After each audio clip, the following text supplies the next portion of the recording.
Hey everyone, welcome to the daily analysis for October 5th. Happy Friday to all of you out there. Today we're going to cover some of the weekly charts like we typically do at the end of the week, and I think there's a lot of potential as far as long-term stuff is concerned.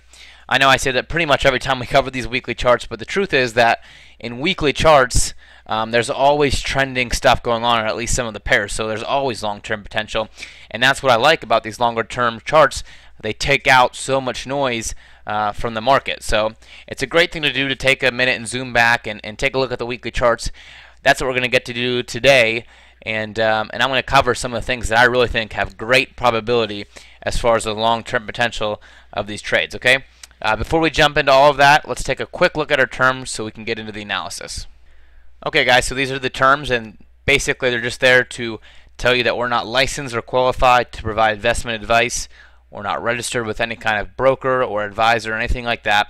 So this is just educational only, and please do not risk your money based on what we're telling you. Okay, it's very important to understand that based on the governmental rules of the United States. Alrighty, if you need to pause it and read through that, go ahead. I'm going to go ahead and jump back into those weekly charts. So the first one we have up here is the euro dollar. And what we'll notice about the euro dollar is that from the time that we created this downward triangle that formed here, that we broke to the downside, we've been honoring this trend line in a few ways. Now, number one is that there was a lot of struggling to get back through this level. Obviously, it's not as notable on a weekly chart where you don't see all the bars, but on the 4-hour and the daily bars, it took a lot of effort to get through this line. So that was one instance of accepting that line as a former point of resistance, but now a point of support as it comes down and sits on this line and is actually making a move back to the upside right on top of that line. So that's one thing to know, is that this line is in play with this little double bottom that is moving to the upside right now. Of course, the other thing to note that's very obvious is that this horizontal support and resistance level, or zone, however you want to say it, is still very much in effect because of how powerful it was for a very long time. So right now we're almost exactly at that area, or definitely in that zone, and so that's something to keep your eye on as far as the weekly chart's concerned. If the weekly were to close at the very top, at the high of the weekly, to me that would be a no-brainer long situation. However, it's pulled back much closer to the zone, so that makes me much more nervous thinking long about the euro dollar. Now, with that said, I still think that with the momentum going up with the euro, definitely good fundamental stuff going on there. A pullback into known support, because this is not just a random level, this is a trend line support, and a strong push bar with this week, that this is still showing me very good upside potential.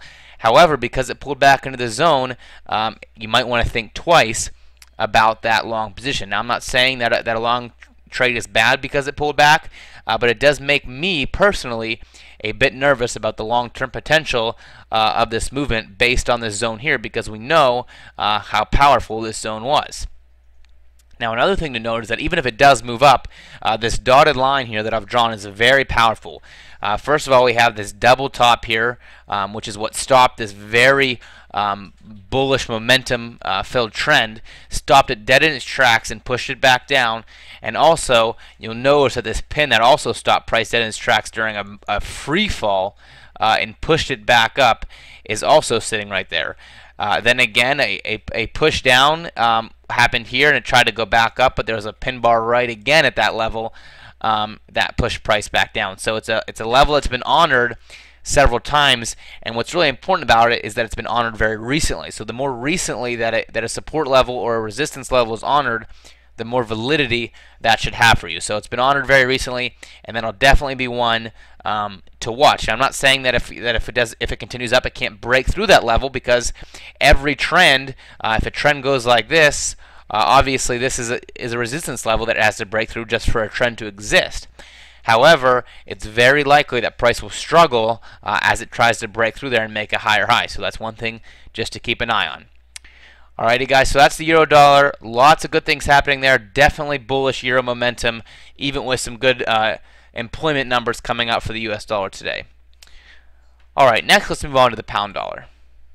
Now, what we see in the pound dollar is very different than the euro because the pound is very sideways. We can see that it's pretty obvious sideways movement that we have in the pound dollar. So, because there's a lack of a clear trend, even though obviously these runs are very significant and look like probably pretty large trends on the daily chart, still overall on the weekly chart, we're in a sideways market. So that makes things a little tricky. Number one, there was definitely a bearish bounce off this previous level where we experienced a free fall to the downside. So that leads me to believe that this could definitely fall. It obviously has the potential to move down and come back toward the bottom of this sideways range, which we see here around the 152 to 154 area, which is the low of this sideways range. So definitely massive bearish potential on the pound dollar, which is interesting. Because the euro dollar is looking very bullish, and the pound dollar has been typically more bullish than the euro dollar because the pound's been stronger. So it's very interesting that the pound is looking like a lot of bearish potential, while the euro dollar is actually looking very bullish. An interesting kind of switch in the market, and that's why the euro pound, of course, is starting to move up right now, is because the euro has taken more bullish strength than the pound over the past few weeks and even few months. Okay, so the pound obviously not finishing up with a very strong bearish bar. It's kind of a stall bar. But what's important to keep in mind is that every time that price breaks below this level, it seems to fall for several hundred pips. Now, there's a couple examples where it didn't, like this was a strong break that ended up bouncing right back up. But for the most part, you see that when price goes under this level, it typically is tending to push all the way back down toward the bottom here in that 152 to 153 area that we mentioned before. So one thing to keep in note with pound dollar is, although it's not set up for a great long-term signal right now, if we see strong continuation to the downside with pound dollar over the next week or 2 weeks, keep in mind the fall potential that it has. It may be worth jumping on with a good bear setup because we're talking about, let's see here, about 700 plus pips to the bearish side if it reaches the low of this range. Okay, so definitely some good bearish potential there. Not yet forming as far as price action is concerned, in my opinion, but nonetheless, potential is there, and you may want to keep that in mind in your intraday trading, because if you get a great bearish daily setup on the pound dollar, you might think to yourself, wow, man, this is one where it looks like I might only have a 100 or 150 pip target, but really there's 600 or 700 pips to be had here if I'm patient on that. So that's always a great opportunity to be in, and you definitely want to keep that in mind as you trade on the smaller time frames like the daily and the 4 hour. Keep in mind this weekly fall potential. All right, next we're going to go to the AUD dollar. Now, the AUD dollar is another very sideways market. You can see that. Now, of course, it depends on how long you pull back, but I'm pulling back to about February of 2011 because that's when the range really started. But since February, you can see that we're in a very sideways market with the AUD dollar. Now, what's different about the AUD, obviously, than the pound is that this weekly bar is very strong, a very momentum-filled bar. And what's nice about the AUD in terms of signaling is that it's broken through, not by much, but broken through the previous low right here. It's also broken this level. It's also broken this level. And it's sitting pretty close to this level, which is one we'll have to watch. So a lot of tails in here, but it's broken through most of them and showing very strong momentum to the downside. Another thing to note is that we had a strong move up, a potential reversal, but it moved towards actually the same high, and is now attempting to reverse again. So oftentimes on the second reversal attempt, we have more success. So to me, the AUD dollar is shaping up for a very good technical reversal. Now, another thing to keep in mind is that we have some trend line potential to the downside here. You can see that over the past 8 months or however long, it has been moving in a downward channel. Although it is sideways overall, it is following this move toward the downside from the having lower highs. Now on the bottom here, we don't have so much of that because it's pretty much the same. So we're having more of a triangle effect here than a downward channel. But still, that gives us a very reasonable target in this area, and that's one that I would definitely keep an eye on. Okay, so some very good potential as far as I'm concerned on the AUD dollar bearish side. The AUD has been very weak, looks to continue to be weak And we can see that the momentum has certainly had an effect on AUD in the past. What would be nice is if we got one of these bars following a short entry on the weekly time frame. So looking good as far as I'm concerned. Fake reversal, trying again, to me has more probability the second time as it looks to break, and also a much stronger weekly bar than we saw in the previous reversal attempt. Okay, guys, so keep an eye on that one. Again, AUD is very weak and does not seem to be gaining strength anytime soon, even as some of the other pairs, like the euro, have gained strength against the US dollar. So AUD is one of the weakest to choose from, and it's one that I will be keeping an eye on, perhaps even pairing that against some of the stronger pairs like the euro. And we'll actually take a look at that as well here. Before we do that, let's go ahead and look at the pound yen, because that's one that we're in and one I'm very interested in. Okay, so the pound yen is yet another sideways market, since February. So, and actually, it goes farther back, because even in June of 2010, it was relatively sideways as well. So the sideways market on pound yen has been around for quite some time, and it does not look to be changing. Now, one thing that we did recently this week, actually, is we took a long based on this kind of trend line action that we had here on the pound yen, which we're up relatively nicely on. However, we were up a lot more, as you can see with the topping action there on the pound yen weekly bar, and actually it was looking like a very strong weekly bullish bar that broke through a little resistance level here, and was looking like it was going to make definitely a new high and head up towards 135 or even higher, and we thought that was had much better long-term potential before this little pullback here. Now, I'm not saying that pound yen no longer has any bullish potential. However, because of the end of the week pullback against this bar, it's making it a little less attractive as far as I'm concerned. So that's one thing to keep in mind if you're trading the pound yen. This level is a little interesting. We're still in the pound yen long because it hasn't taken out our stop, which has moved beyond break even to lock in some profit. However, it's going to be an interesting one to manage, because even though the trend line here that we traded on is still intact, it's looking like it's pulling back off this level and heading down. So perhaps it'll be one of the situations where it gets tighter here and eventually breaks out to the upside or to the downside based on the triangle.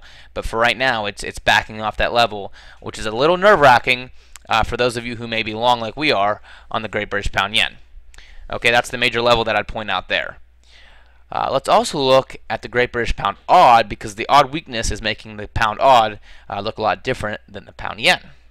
So here's a quick look on the pound AUD, and you can see the difference on this weekly bar of the pound AUD compared to the pound yen. So whereas the pound yen is pulling back off a major level, the pound AUD is only accelerated at the end of the week toward higher highs. So to me, pound AUD is looking like it's making its way up to test the level here, which is around 161.75. A pretty big level there, but looking like it's definitely on its way up to test that one. And again, that's because of the AUD weakness combined with the pound's somewhat consistency. Now, the pound isn't extremely strong, but the AUD is basically the weakest pair across the table, and the pound is not falling apart by any stretch. So because of just that combination of AUD weakness, the pound AUD is on a very steep rally to the upside, looking like it's going to come up and test this level. And a double bottom here, a strong rally, a pullback, and a strong rally, looking like it's going to come back into this area. So just an interesting thing there, to show you the difference between a pound AUD pair and a pound yen pair, where the pound is clearly the common denominator, yet paired with different currencies, we have a very different look at the market. So it's always interesting to take that into account and see what different pairs look like. Okay, we're actually going to move on and take a real quick look at the EUROAUD as well, even though they're similar, but just to take in that and see what's going on there. So again, the EUROAUD is very similar. Obviously, extremely bullish this week with the euro strength. Actually, the EUROAUD has moved quite a few more pips than the pound AUD because the euro has been stronger. But still, obviously, making a very steep rally. Now, again, because the euro was weaker than the pound, historically, you can see that there's a downtrend here on the EUROAUD, whereas it's much more of a sideways trend on the pound AUD. So with that said, we kind of have a trend line here to worry about on the EUROAUD, and that's something that I would point out. So keep an eye out for this if you're thinking EUROAUD long. I know some people are long on the EUROAUD all the way from down here. So if we take a quick pip count on that, it's looking like about 700 or about 850 pips. Those people should be up on the EUROAUD. So incredible signal there. Euro continues to be strong.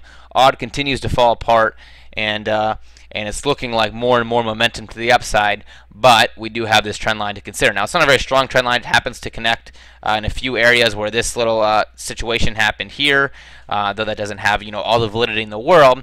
Still just something to keep in mind as a trader. You want to be aware of these circumstances. Okay, so it is downward, obviously. That's important to note.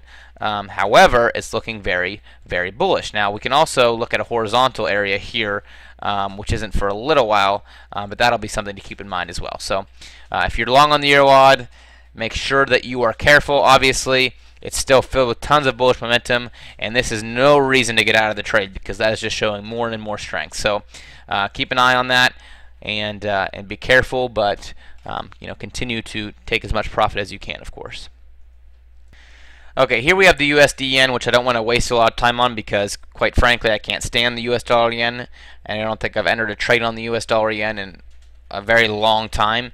But there is one quick thing to note, and that is that there's a little bit of a trend line building here with the US yen. So obviously, this bounce off the trend off this trend line here didn't even have any fall through. The only bar that bounced was the only bar.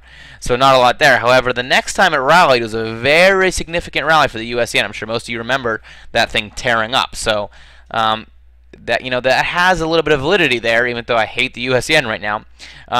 We might get another rally. This is a potential sign. The US yen hasn't moved a lot. Obviously, I mean, these bars are basically pathetic, but every once in a while we get these kind of rallies, so you don't want to have your eyes closed when it's happening. So I just want to point that out very quickly. Very similarly to the AUD dollar, where the New Zealand dollar had a very bearish week, which you'd expect, moving down pretty strong off this little trend line here. Not that this is much of a trend line, but still moving down. You can see that there is an obvious wedge happening here. The lines don't fit it amazingly, although the bottom line here is pretty strong. But still, you can see a very obvious wedge forming here. That price is tightening. So a strong bounce downward, looking to continue this wedge pattern. One thing to keep in mind with the New Zealand is that all this tail action here provides a little bit of a struggle to get through going the other direction. So keep an eye on that if you're shorting New Zealand dollar, but still looking like a strong bounce toward the bottom of the wedge. Who knows how far it can get, because the New Zealand dollar is moving a little more lazily, if that's a word, than lately. So keep an eye on it, but does look like a pretty good technical signal, assuming it can break through this level. Excuse me for my speech. But yeah, looking good there. Alrighty guys, and another relatively sideways pair here is the pound New Zealand dollar. But we have the first pretty bullish week in about a month. Obviously we had this little swing to the downside, but looking like from this move up and this little swing down, like it's trying to continue to the upside, which of course I'm a big fan of trading the pound New Zealand when there's good signs in it. Because of the way it moves. We always talk about that in the daily analysis. So if you can catch the pound New Zealand as it's moving up, maybe to test the 21 area, the 2.1, 2.1, not 21, but the 2.1 area, obviously that's a lot of pips. And just to show you, I can do the pip count here, about 1,250 pips. So a good amount of movement there if you can catch it, and looking like with this little swing up that we might be getting that exact continuation that we're looking for. So keep an eye on the pound New Zealand. To me, if you can catch it with some momentum and get beyond the big fat spread that it carries, you're in really good shape to make some good money on that. So definitely keep an eye on that one. Here's a pretty close-up view of the USDCAD on the weekly chart.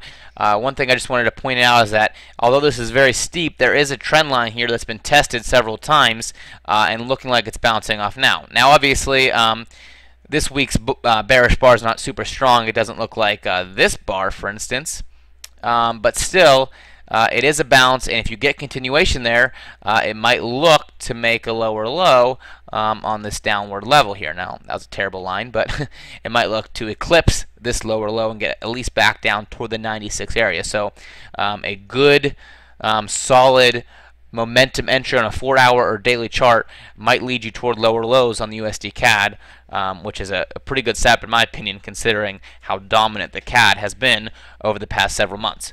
So keep an eye on that one as well, in that trend continuation kind of setup that we have going on with US dollar, Canadian dollar.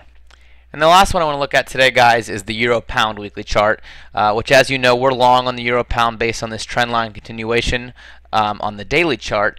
And this week's weekly bar is a very strong bullish bar for the Euro-Pound, one of the strongest that you see if you look through this chart. So a very good bullish bar. Now, one thing to note is that we're in this little zone here where this choppy action happened. And also, if I zoom back, which let me do here for a second, we can see when you zoom way back that it was a strong point here, and also it acted as a very tough resistance here. So some history with this zone that we're in right now in the Euro-Pound, which makes me a little nervous. However, one thing you have to learn in trading is that there's no perfect trade. There's always going to be some type of trend line or resistance level or zone in your way. So you just have to continue as long as the trade makes sense. And right now, considering that we have a strong momentum, a reasonable pullback, and a very strong bullish bar, it looks like good trend continuation. So even though it's in a resistance zone, this is one that we're holding on to and expecting higher highs, perhaps all the way up to here, our previous low that we had on the way down before it broke into this zone. So that is all the way up near 8250. For a potential target, which is pretty good. So we're expecting a break of this level because it is a trend, and this is the recent high. So trends are supposed to make higher highs, as we know. So we're expecting it to do just that, make a higher high, and perhaps even get all the way up into the 8250 area with Euro-Pound. And if it does that for us, based on the trading strategy that we teach, it should be about a 12 to 15% winning trade just on that single trade alone, 12 or 15% of our entire account, if we were able to hold all the way onto that target. Now, obviously, that's a very long target, and it would be very difficult for us to achieve that just because of the patience required. However, that is what can happen when you get into a trade with some momentum and immediately get up relatively large. So we're up about 3.5 to 4% on it now, and aiming for a 12% target at the highest potential height that it could hit. Okay, so that's the Euro-Pound Weekly. That's the last one I'm going to cover today. I thank you guys very much for stopping by for the analysis. Hope you appreciate this weekly view, and I would love to get your comments and feedback based on the analysis today if you wouldn't mind. Thanks, have a great weekend, and I look forward to seeing you guys soon and talking about the markets Monday. Bye-bye.